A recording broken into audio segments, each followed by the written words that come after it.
Hello guys, welcome to my channel. First of all I would like to say thanks to those who are watching this video. So let's start. हमारा जो आज topic है वह class 12 के बच्चों के लिए जो 11th पास आउट करके आए क्लास 12 में, ठीक है, उन सभी बच्चों के लिए वीडियो है। तो आज हम इस वीडियो में बात करने वाले हैं कि आपको मैथ्स में टोटल अपॉन टोटल मार्क्स कैसे गेट करने हैं, ठीक है। तो हम मैथ्स में स्टार्टिंग यानी कि जो स्टार्ट करने वाले हैं मैथ्स को, तो उनको कैसे किस प्रकार से स्टार्टिंग करनी है कि उनका जो बाद में रिजल्ट मिले बहुत अच्छा मिले, टोटल मिले, ठीक है। तो उसके लिए उन्हीं बच्चों के लिए वीडियो बनाई हुई है।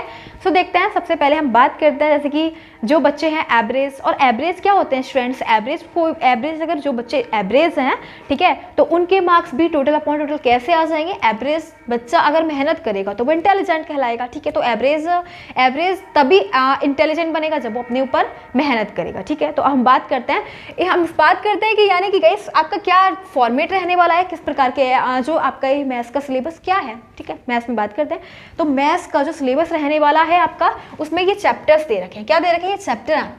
कौन कौन से चैप्टर दे रखे हैं? क्लास 12 में चैप्टर दे रखे हैं। कौन कौन से उसको कंप्लीट करते हैं? देखो, रिलेशंस एंड फंक्शंस जो आपका आने वाला है 8 मार्क्स का, ठीक है। रिलेशंस एंड फंक्शन कितने मार्क्स का आएगा? 8 मार्क्स का, ठीक है। अलजेब्रा है वो है 10 मार्क्स का। अलजेब्रा कितने का आएगा? 10 मार्क्स का। कैलकुलस है वो है 35 मार्क्स का। And vector and 3 dimensional geometry वो आएगी 14 मार्क्स की। लीनियर प्रोग्रामिंग है वो आएगी 5 मार्क्स की। एंड प्रोबेबिलिटी क्या है वो 8 मार्क्स की। और टोटल तो इन सब का टोटल करेंगे 80 मार्क्स का। तो यानी कि जो आपका पेपर होने वाला है, मैथ्स का एग्जाम होने वाला है, वो टोटल कितने मार्क्स का? वो 80 मार्क्स का, ठीक है। अब ये देख लेते हैं सभी चैप्टर्स हैं जो आपके लिए, यानी कि ये सभी आपका सिलेबस है जो आपका मैथ्स का सिलेबस है, ठीक है। 12th क्लास का सिलेबस है। एंड अब देखते हैं कैसे स्टडी करनी है हमें मैथ्स को, कैसे सॉल्व करेंगे मैथ्स को कि हम total upon total marks gate कर लें। अब आपको ये नहीं समझना एवरेज वीक ये कुछ नहीं होता, ठीक है। अगर आप मेहनत करोगे अपने ऊपर तो आपके नंबर टोटल अपॉन टोटल ही आएंगे। अब कैसे स्टडी करनी है वो हम देखते हैं। देखो, मैथ्स डिमांड प्रैक्टिस। मैथ्स में क्या होता है? प्रैक्टिस की नीड होती है। जितना आप प्रैक्टिस करोगे, as more practice you will do, as more as practice you will do, you will find yourself that you are getting well in math and you are जब आप प्रैक्टिस करते जाओगे तो आप करते जाओगे प्रैक्टिस, तो आपको क्या हो जाएगा? आप खुद देखोगे कि आपने कितना इंप्रूवमेंट किया मैथ्स में, ठीक है। अब देखो, सबसे पहली बात तो maths, how to solve maths in class 12। Maths demands practice. Maths को प्रैक्टिस की जरूरत होती है।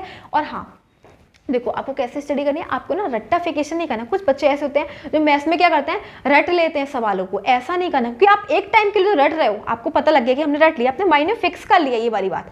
लेकिन जब आप टेस्ट दोगे, फिर कोई एग्जाम दोगे मैथ्स का, ठीक है, तब वहाँ पे आप you will get your self confuse. आप अपने आप को कन्फ्यूज पाओगे, ठीक है। आपको नहीं समझ में आएगा कि ये कहाँ से आ गया, ये कहाँ से आ गया, और आप नहीं कर पाओगे। इसलिए आपको हर कंसेप्ट को अच्छे से अंडरस्टैंड करना है। जो भी कंसेप्ट है उसको अंडरस्टैंड करो बिल्कुल ठीक से, प्रॉपर वे में, ठीक है।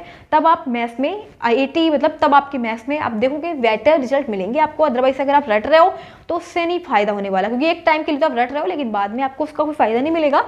तो आपको देखो, अब आपको कैसे स्टडी करनी है, आपको सबसे पहले चैप्टर के सारे कंसेप्ट अंडरस्टैंड करने हैं, ठीक है। जैसे कि चैप्टर फर्स्ट ले रहे हैं relation and function. Relation and function के सारे चैप्टर को जो भी कंसेप्ट है वो आपको सब अंडरस्टैंड करना है, ठीक है। पूरा चैप्टर अच्छे से रीड करना है, अच्छे से अंडरस्टैंड करना है, ठीक है। रटना नहीं है आपको।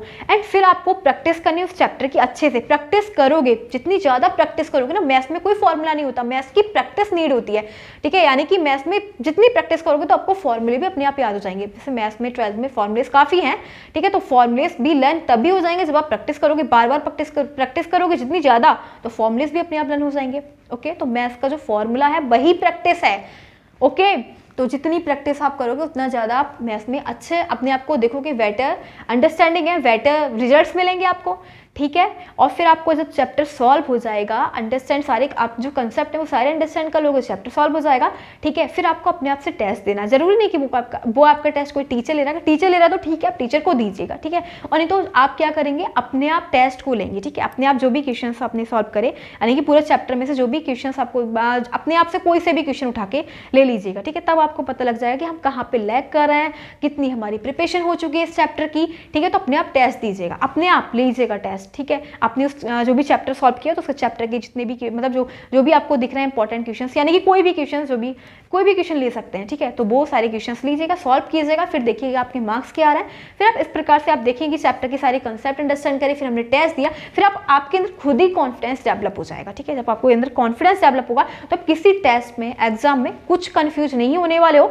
तो इसीलिए आपको ये वे है, इट्स द वे कि आप अच्छे से नंबर लेके आओगे। एंड जैसे मैंने आपको बताया कि टोटल अपॉन टोटल 80/80 गेट करने वाले हो, ठीक है। चाहे वो एवरेज बच्चे हो, बी को, लेकिन अपने ऊपर ये ध्यान करना, अपने ऊपर ये वाली चीज ध्यान रखना कि प्रैक्टिस करो, टेस्ट दो, सारे कंसेप्ट को अंडरस्टैंड करो, रटना कुछ नहीं है, ठीक है। और बाकी हम ये वीडियो हम यहीं पे एंड करते हैं। इस वीडियो को यही जो स्टार्टिंग वीडियो है, यानी कि जो बच्चे 12th क्लास में हैं उनके लिए ये वीडियो थी स्टार्टिंग के लिए। और जैसे जैसे टाइम स्पेंड होता है, जैसे जैसे अब आगे मैं आपको और वीडियो बताऊंगी, मतलब और टिप्स बताऊंगी कि मतलब आपको कैसे कैसे आपको प्रिपरेशन करनी है 12th क्लास में मैथ्स के लिए अच्छे से, ठीक है। तो फिलहाल हम यहीं पे एंड करते हैं। आपको पता चल गया है कि आपको कैसे प्रिपरेशन करनी है मैथ्स में। थैंक्स।